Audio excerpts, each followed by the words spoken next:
Hi, and welcome to the Creative Treehouse. My name is Robin Brome, and I am an independent Stampin' Up! Demonstrator in the United States. I am so glad you joined me in the treehouse today. Today we are going to be making this card. We're going to replicate it, and I'm even going to spend some time showing you how to color the flowers. This one comes from, we're using the Gallery Blooms. That's this flower right there. And the sentiments come from the coordinating beautiful motifs in that they go together. Part of a big suite, 2 bundles. And I got all of it because I love it, including this fabulous designer series paper. And it is 6x6 paper. And it is called, let's see if I've got the little gizmo that says, yes, Beautiful Gallery 6x6. And it has all kinds of beautiful, this is actually some of it is the B side, as I call it, the opposite side. And we're going to be focusing on some of those. So here are, actually I've got it kind of half and half, I think. But anyway, there was this particular piece of designer series paper I really wanted to use, which is sort of the flip side. Let me show you. I've already cut it. So it's got, this one's not. This is an A side. I think. Anyway, I wanted to use this one.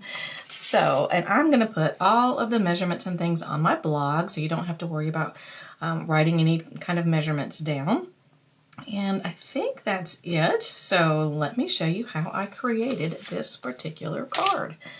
All right, well, I'm starting with the Lost Lagoon card base. And it's just your normal A2 card, which is the 8.5 by 5.5, scored at 4 1/4.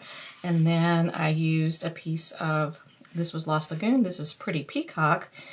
And I'll just put them on my blog because I'm not sure if I don't think I brought the measurements in here. And then the designer series paper, one of these is actually, I think it might be this one. Actually, I used 1/16 measurements, so sorry, but that's just what worked out the best. And the same for the inside of the card. For the inside of the card, I'm using the Pretty Peacock card base and the Very Vanilla excuse me, piece for you to write on. So let me slide those out of the way because the main thing that we're going to do is work on coloring. So I think this is Textured Note, the dies, used one of those, and that's going to go here. And then in Very Vanilla, and this is also Very Vanilla, so I'm going to try to make it look like this. And the reason being is that I was looking to try to get the colors, the same color families as the little oranges and pinkish colors that are in there. So that is what we are going to do. So I'm going to leave that here as kind of an example. And I don't think I need anything behind it. It might not hurt. Let's get I have just a piece of copy paper I'm going to just set right there. Okay, so on this one what I did was I used, and we'll just start with the leaves. Okay, and you might be surprised when I show you all the different blends. Oh, I love the Stampin' Blends here that I used. A wide variety of colors. One of these days I am going to start and have a class on coloring because I so love to color. All right, let's see. I think I'm going to just start with the leaves, the easiest.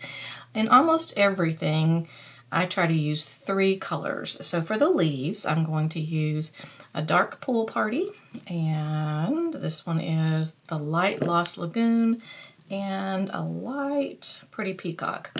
So those are the ones I'm going to be using. And this one you don't really see a whole lot. It's just the dark Pool Party. And so to me the tips of the leaves are where it's going to be the lightest. So I'm going to use the dark Pool Party there. like that. And I think what I'm going to do is I'm not going to color everything. I don't want to bore you with all the coloring, but then I'm going to move to the next color. And people ask me, do you start with the dark? Do you start with the light? I usually start with the light because you can build up, but you don't want to start with the dark because there is a color lifter, but it's very difficult to actually get it a lot lighter. And also when you're blending, you don't have to put a lot of color on there. I know if you do that, it gets really muddied and you don't want that. Okay, so I'm pretty much going to do the rest of the leaf with this. And I'm just, and if you miss a spot, that's okay. If you look at the style of how it's done, you'll see that there are missing pieces on purpose. That's just it's kind of almost a sketch, I guess. And so you're just gonna kind of want to go in a sort of sketch fashion. So you're just gonna, I'm just making, so I'm not really coloring as much. I don't know. But anyway, so like that. And then I think actually these guys need to be the greens as well. So something like that. And then we would take the darker and find out where shadows are. Also, a lot of these stamps will have, like there was a lot of extra black right in there, or yeah, black because I use Memento. And that's where you're going to want to put your darker, where shadows are. And you can kind of oftentimes just use the stamps themselves to guide you on where to put your colors, your lighter and your darker colors. So we've got that. I'm going to go back to, I think I'll go back to the lightest and we'll just blend a little bit so we don't have,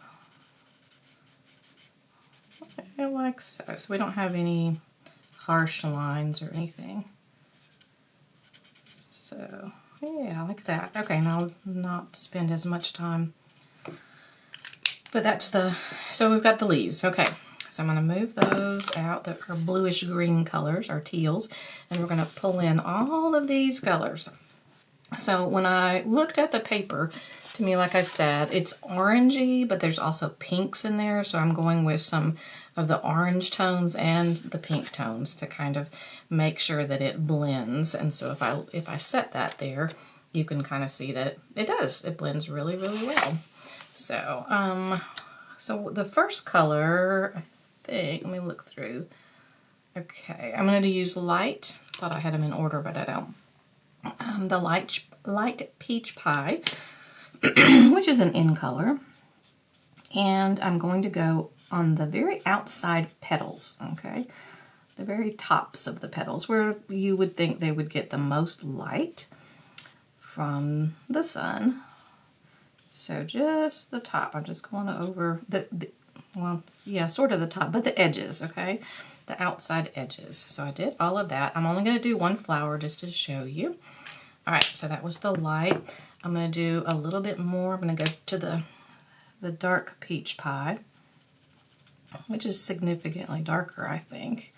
And I'm just kind of, yep, as you see, I'm sort of squiggling, and I'm just kind of going below the first colors. Okay. So, like that.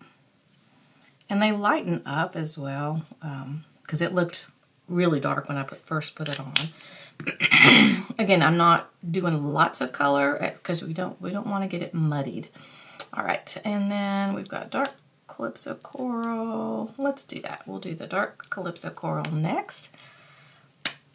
And actually we have light too. Well, no we don't. Okay.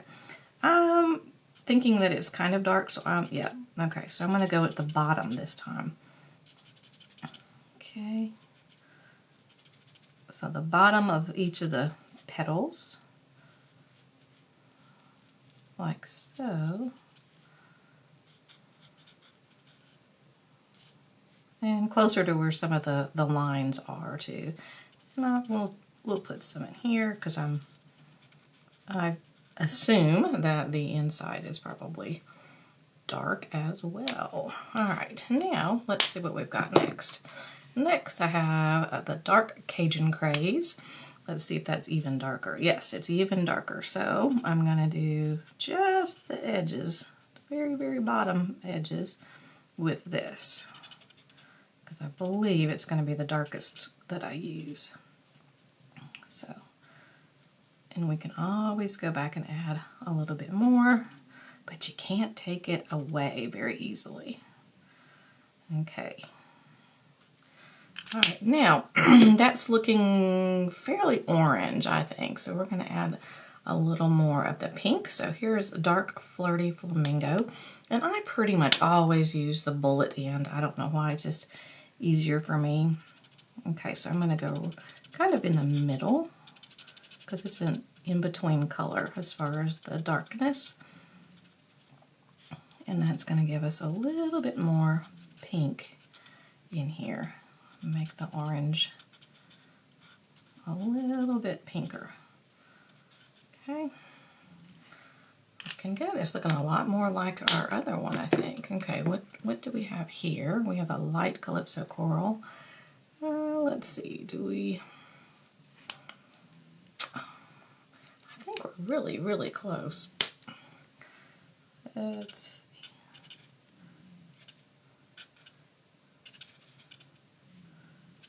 Yeah, I don't know that that one's going to make a huge difference. Okay, but again, I don't want to get too much. All right, what was this last one? The light Cajun Grays. Did we use dark Cajun Grays? We did already. Okay, let's go back with our dark, because I don't think that. And we're going to just darken up. And now I'm going to be following these lines and adding a couple around it, everywhere the shadows would be. So not a lot on this one. Just going to make it pop out just a little bit more. Okay, and then on the inside, let's see about this light calypso coral.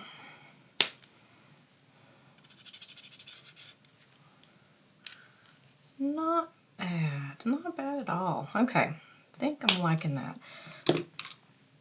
And then let me go with the peach, the first one that we started with, the peach pie, and just make a little more blending, especially if you see some that don't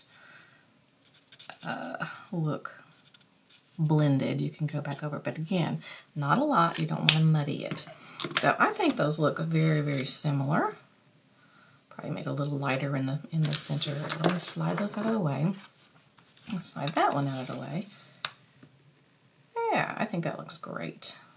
Okay, so that is that part, the coloring part. Thanks for sticking with me through that. And now let's just see if we can put it all together. And then I'll show you where we're going to put dimensionals and things like that. So I've got the base, here's the mat. Let me grab my Tombow liquid glue and see if we can put it together. All right, there's the base. Put this onto our actual card base, the Lost Lagoon. Okay. And I've got little fuzzies on my paper because my trimmer needs new blades, and the blades aren't coming until tomorrow. So I have and it's on my favorites page, I have a little, it's like an ink eraser or whatever. It's a little bit abrasive. And so if you end up in that situation, you can use that to kind of shave off or trim off the fuzzies. So I didn't get all my fuzzies done. Okay, now the next thing is we can put, this particular one was up on dimensionals with the little mat, but I'm going to reverse it, and I'm going to put the mat completely down, and I'm going to pop the flowers up on dimensionals, and then you can decide which look you like the best, and you can make your card like that. So there's, let's see if I got it even. Not quite. I think it's close. Every time I move it, I think it's not. All right, nobody is going to measure that. Hopefully. All right, and here is this. And so I'm going to put this one up on dimensionals. I'm going to use a combination of the minis and the regular dimensionals. So, because the leaves they're pretty skinny. So I'm going to put a couple of the skinny ones on the leaves like that. I think I'm going to even see if I can get one maybe down right about there. I could go to the trouble of cutting one, I guess, and putting it on the stem, but I think we'll be okay. I'll put one here. That looks great. All right, let me move my dimensionals, take the backings off, and we will pop that up. Yep, I put quite a few of them on there. That's okay. I think I got what I have. Oh, I think I got them all. Yeah, okay. And then I'm going to just set that right about there. And the hello that I used on here that came from the Beautiful Motifs, I think I made that one a little bit bigger. I stamped it and then I cut it out, and it's approximately an inch. Actually, I made this one even smaller. And on this one, it is about 3/8 of an inch. So pretty small. But it's easier, I think, to stamp it. I find it very difficult to stamp a very small thing on a very small piece of paper. All right, because I put this up on dimensionals, I'm going to put a dimensional on either side of the hello. And I'll use our minis again, so it will just straddle the stem. Okay. Pull those backings off, and we are almost there. Right there. There's hello. There are other sentiments to pick from. I think that one just fits the size and style of the card. And then the other thing that I did was, and I will need my paper again, scratch paper. I took the flower and I put just a little bit of it on the inside of the card in Memento, just to give it a little bit of interest. So I'll just kind of have it popping out of the left-hand bottom corner, like that. So I think that just gives it just a little bit of interest, but it still allows you plenty of room to write to the recipient. Okay, so we'll put this up on the pretty peacock and put that on in our inside. I'll put a few gems on the front, and we will be done with the card. I think I'm going to do at least one more, so it would be kind of a series just to give you some ideas of how you can use that designer series paper, different cards that you can make. All right, where did I see my gems a moment ago? Aha. All right, I don't know that I remember the name of these particular ones. If I figure it out, I will put that on my blog as well. So let me grab my Take Your Pick tool, and we will pick out a few of these. I think I'm going to use the middle-sized one. Okay, and one of the little ones. My original, I used the great big one, and I think it's just a little bit too big. I should use my putty end, okay? Oh, yes, I like those. The sizing a lot better. All right, and then we'll use the other very small one. All right, let's see if I can get my putty tip to work. Oh, perfect. Love it. Okay, and that is our card for today. And it's very elegant. So thanks for watching. And again, like I said, I think I'll have another one doing another piece of the designer series paper. And actually I could do 2 others. We could really go all out, because on my YouTube live, when I go live on Thursday nights, I did I do 2 different ones? No, I did, 2 different ones. This one and another one that had, I don't know if I have the, anyway, you can check those out. I might put the link on there. It'll definitely be in my blog, and my blog is creativetreehouse.blog. So go check it out for the measurements and things, and you might find some other inspiration there. And if you haven't already subscribed to my YouTube channel, please do that, and then you can see hopefully you can see when I go live, and you can also see the long videos. What do they call it? Long form, I think. Long form videos like the one you're watching now. And those will be up as well. I haven't made a long form video in quite some time. I'm allergic to fall, and so I've not had much of a voice in several weeks, but it's almost back. So I thought I would jump on and show you how I made this card. So thanks again for watching, and I hope to see you again in the treehouse very soon. All right, bye-bye.